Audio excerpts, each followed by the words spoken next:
All right, so tell the YouTube people where we're at this time. Right now, we're at Trough Creek State Park, and I thought we'd never get here, but it's a lovely place, and it's August the 5th, 2015. It's August 4th. The 2nd was my birthday. That was Sunday. Yeah, this is August the 4th. And my birthday was Sunday, August the 2nd, and I turned 90 years old, and that seems like a very old age. And I had a lovely birthday because I had a birthday card shower, and the people at the church and relatives, friends, people sent me cards that I hadn't heard from for years. And I guess when you turn 90, that's a very special day. Right. I got a beautiful bouquet of flowers from a boy that used to live with us, and I got a beautiful big basket of fruit from my grandson, and a lot of cards that I really had them. And they even had a little birthday party for me at the apartments. We had ice cream and cake, and so I really had a nice 90th birthday. So maybe I'll live for 10 more and I'll be 100. So this is a beautiful area of Pennsylvania. Pennsylvania has a lot of beautiful areas. One of the most beautiful states in the Union. And the reason we're here in this particular spot, there's so many people out here today that... Yeah, we tried to pick the quietest spot we could find, but there's not that many. We're right along the road, but we'll make do. So right back here is the creek, and this, I wanted Nathan to get a picture of this cliff over here. Yeah, there's some really nice rock formations here. I thought that was very interesting. I remember coming out here one time with the Art Guild, and we did some painting. One of the things we painted was a place along the creek that had a cliff like that. And a couple of the landmarks were near the swinging bridge and Balance Rock. Yes, and I can't walk there anymore. We used to walk across the swinging bridge and then up to the Balanced Rock, and they're both interesting things to see. And one time, years ago, my friend who is a magazine editor made pictures of my sister and I on the bridge and up at the Balanced Rock. And now that I'm 90, I only have one sister, and she's in a nursing home. So I am lucky to be able to even get around. Nathan's good to drive me around, and we have fun together and check things out, state parks, and what else? Some of the things. Another thing that's close to here that you can still kind of see, but yet you can't, is the ice cave. Yes. There's a hole in the ground along the highway, but... well, I wouldn't call this a highway. It's a dead-end road. It's a dead-end road now. When they built the dam, you couldn't get out there any further. Anyhow, there's ice in this hole year-round, summer and winter, and they call it the ice cave. There's a place up in Coudersport, Pennsylvania, we went to one time that had ice caves like that. And they had a place where you could buy souvenirs and things like that. Well, the thing about this ice cave is you can no longer go down in it. They have rocks piled up over the entrance because allegedly someone died in there years ago, and they don't want people in there anymore. So what do they think caused the death? I think the guy might have died from asphyxiation because there wasn't enough oxygen back in there or something. I'm not 100% sure. So now they don't let you go clear down into the ice cave. And but I want to make a point that there was people at the little pavilion down there You know, even though all that's left of it's a set of steps and then the entrance is blocked, these people drove clear up here from Georgia to see that. To see that. And there's, on out the road, you go out here and turn out, there's a boys camp where young fellows who have been in, have problem boys. They call it the Bad Boys Camp locally. That's what it's known as. But they're not really like in prison. It's a place for boys who have problems and have been in trouble, and it's a good place for them. And we're not allowed to swim. There used to be a dam in here that you could swim in, and now it's contaminated. We can't swim there anymore. And the boys from the camp used to get down there and swim too. Used to come up here with my sister and her boys. And did you come along to us sometimes? I think that was before. You were younger. Yeah, that I don't remember ever being up here for that. And have you ever hiked the trail now? Oh yeah, I've been up to Balance Rock plenty of times. And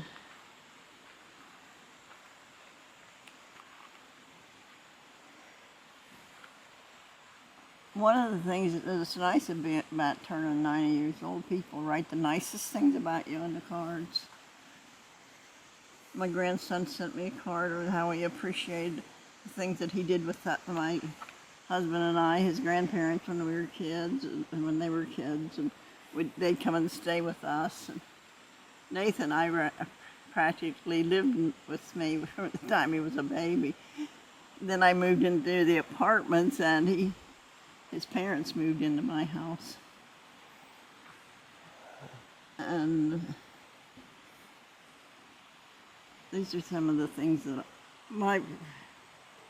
I like the best is the mountain things and the memories I have with my sisters and their kids and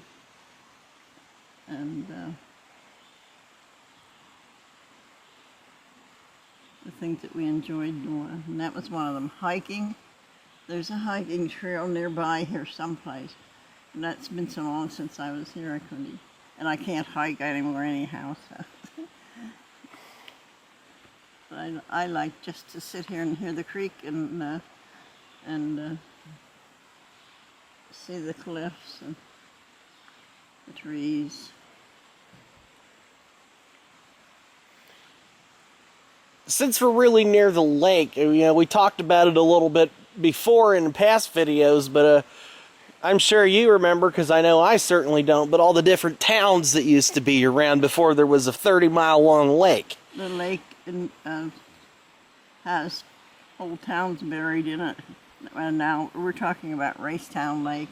They say it's, what, 30-some miles long? And if it ever break, if we had an enemy and they wanted to bomb that lake, they'd probably drown out a lot of towns and cities, and maybe not cities, towns, places like that. But I know, like on the way here, you know, we passed by, you know, the sign that tells you where to turn to go to H.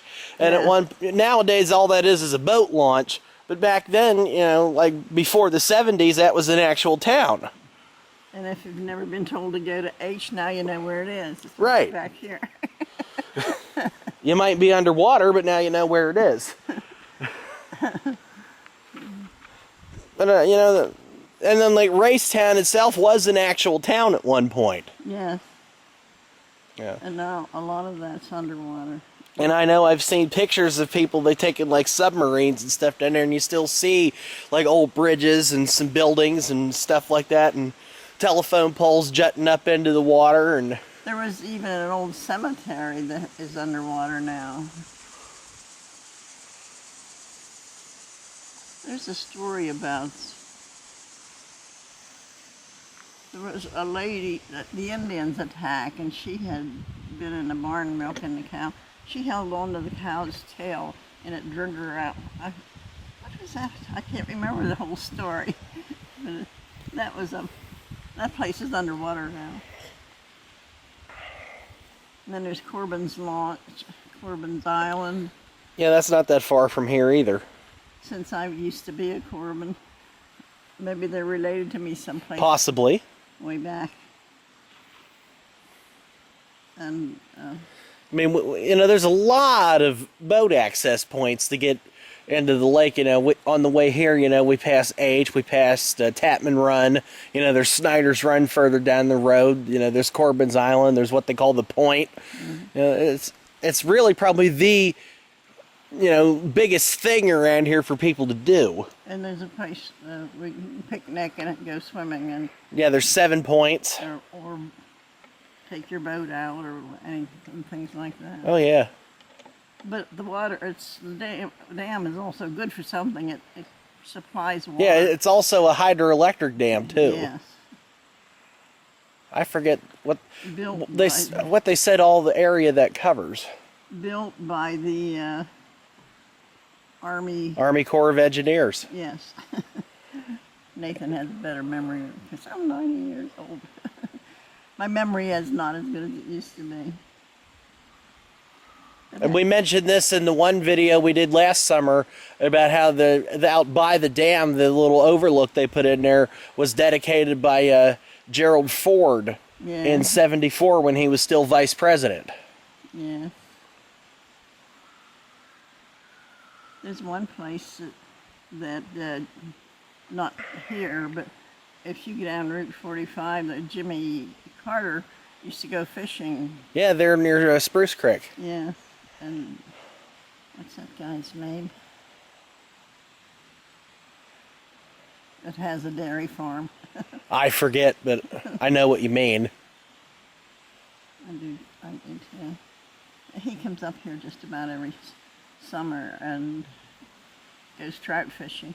Sometimes he goes to the fair, the Huntington County Fair. People get to meet Jimmy Carter. He was a good Christian man. Maybe not the best president we ever had, but he was a good man. Jimmy now, his brother, he was a character. You mean Billy? Billy Carter. I think He even had probably the biggest thing that my generation would know Billy Carter for is Billy Beer. His beer. He liked to drink beer, so they named him. Because that's become sort of something of a joke. Yes.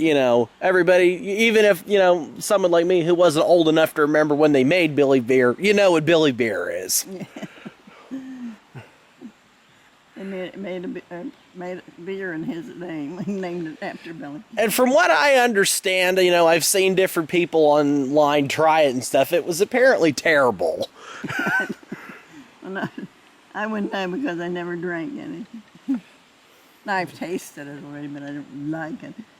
Anyhow, I can talk some more about my 90th birthday. I did say that the kids had a card party for me, and I'm still getting cards even today. I think I got 50 some, and of course they sang happy birthday in church, and a lot of people from my church sent me a card, and one of the things that makes me happy, people say, 90 years old, you don't look 90 years old. And thank you. I'm old. That's something that I use as an excuse for lots of things. If I don't want to do it or do something, or I make a dumb mistake or forget something, I just say, well, I'm old. And that's a good excuse to use for lots of things. And you're not old enough to have that for an excuse yet. No. I just used the fat guy excuse. It's like, slow down, I'm fat. Well, you can't do anything about getting old, but maybe you could do something about getting fat. I don't know. It's not easy. So did you get a picture around? Yeah, I'll get some shots of the water here and stuff, but I just wanted to say, there's probably not too many people your age that actually do YouTube. Like, you know, I consider this, you know, like a monthly vlog that you do, and I think you're probably the only person your age that does anything like this. And I can remember things from way back, like outside toilets, and never heard of an automatic washer and dryer. In fact, when I was a kid, we didn't even have electricity. We had oil lamps and things like that. We had a ice box. Now that was our refrigerator, our ice box. And an iceman came around, I guess, I don't know how often he came around, maybe once a week or something. Put a big chunk of ice in the top of this thing, and that kept our meat and things cold over the weekend. And in the summer. Basically, it was just an oversized cooler more than anything. Right, what we'd call a cooler now. And when the ice melted, it'd get down through a hole in the bottom and run out off the porch. But if you had it in the house, you had to put a pan under it to catch the water. And if you forgot to empty the pan, you had a mess. The water was running all over the kitchen. Mm-hmm. and I think before we leave here today, we should, you know, go over here and take a look at the water. So I'll put a quick cut in here, and then we'll do that. The creek is very beautiful from this right here. And I bet there's trout in there. It'd be a good place to fish. Oh, lots of people do fish here, yeah. Yes, and in fact, there's a fish line down there along the... I'm kidding, it's a rock. Does that look like a fish to you? I really didn't think it did, no. Yeah, this is a lovely place right here too. Do you ever wonder where the water comes from in the creek? Never goes dry. Yeah, I do wonder that sometimes, like how it keeps going. Yeah. How far do you think this water came to get to where it is now? I don't know. I know where it ends up, but I don't know where it starts. Where do you think it ends up? Well, eventually this runs straight into the lake. Yes. And then maybe sooner or later it goes clear out to the sea. Who knows? Yeah, because then the lake, some of that pours into the river, and then that river pours into the Susquehanna, and then that goes out to the bay, and then out to the Atlantic.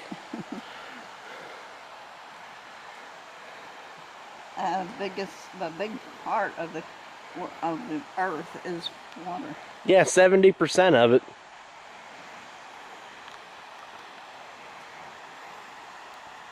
So I don't know what kind of animals are here that live here in the wintertime, or not only in the wintertime, the summer too. But they're probably, I know there's squirrels, snakes. Yeah. Deer. I'm sure plenty of mountain lions and stuff. But I don't want to see any mountain lions. Not today. But I used to go hunting. I don't like to kill anything anymore. I watch them kill them on television, and I'm rooting for the deer. Run, run, run. Well, I think it's time to move on from here because this sun's getting a little hot. And I'm getting wobbly. So I think we'll head to our next destination. Sunday, the 2nd of August, was my 90th birthday. And this came from a foster boy that used to live with us years ago. He's not a boy anymore. He's probably in his 60s. But we took him into our house when he was around 10 years old, and he never forgot us. And for a long time we didn't hear from him at all. He was in Vietnam. But he sent me this beautiful arrangement, and I was so happy. And the card that came with it was so nice. He said he wanted to thank me.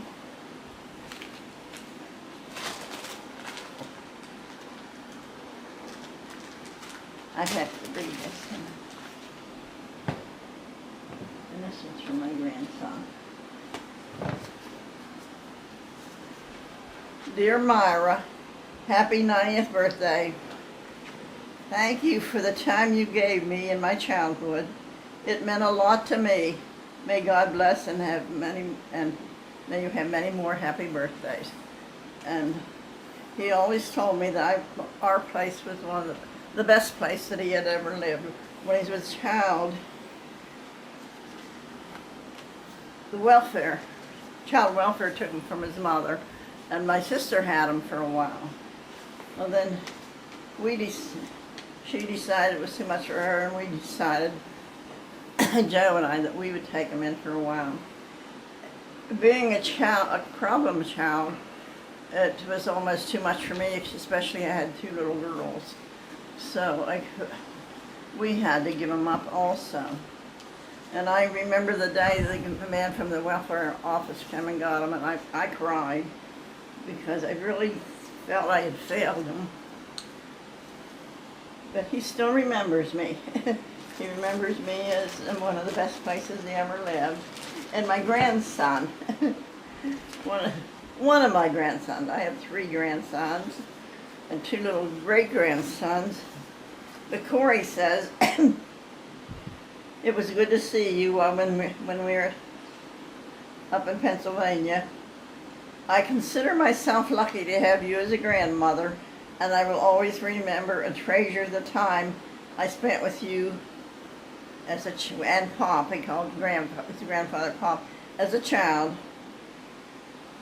We are all lucky to have you with us now, to be with your grandsons. You are a model to all of us, how to live to 90 with independence and good share. I love you very much, Corey. So that was a nice card. And I got so many nice cards. I'm not reading all of them, but from the church and from all my family and from the people that live here in the apartments, and this came from a big basket of fruit that Corey and his family got me. And of course you don't see much of that there. I broke it up and shared with my neighbors, and you can't keep fruit too long. You know what happens. The bananas get too ripe, and they get too ripe. But I have a lot in my refrigerator yet, apples, oranges, and things that we'll keep. So I was happy with my fruit basket. And all these cards. And I think there's 50 some. It says 90. And one of the funny ones, I got 3 cards from my sister-in-law. Well, show them the whole stack of them together. Yeah. So they could see them on camera. Just like hold up the whole stack there. And anyhow, my sister-in-law got me 3 cards because she couldn't find one that said 90 on it. So she got one that said 50 and one said 40. That's 90. And then later on she found one that said 90 on, so she sent me that. So I got 3 cards from her. But I thought that was cute. Well, she couldn't find one with 90. I just want them to see just how thick this stack is. These are all my wonderful birthday cards, and I was so happy to hear from the people in the church. Well, the one I got from the people in the Sunday schools, a whole lot of people signed it, and I was, oh, this is the one, Jimmy, I think this is the one that had 40 on it, and then this one had, I think that's the one that says 50. Oh, no, that's from, but this is, well, there was one that said 40 and one that said 50, because you had 40 and 50, that's 90. And I thought that was cute. And like I said, a few of them had a little bit of money in. I got a check for $100, and some beautiful cards. So I really had a nice 90th birthday. I guess being 90 makes you special. So I'm a special grandmother, and I'm a special friend, and a special person, according to my cards. And the people that sent me all that are very special too.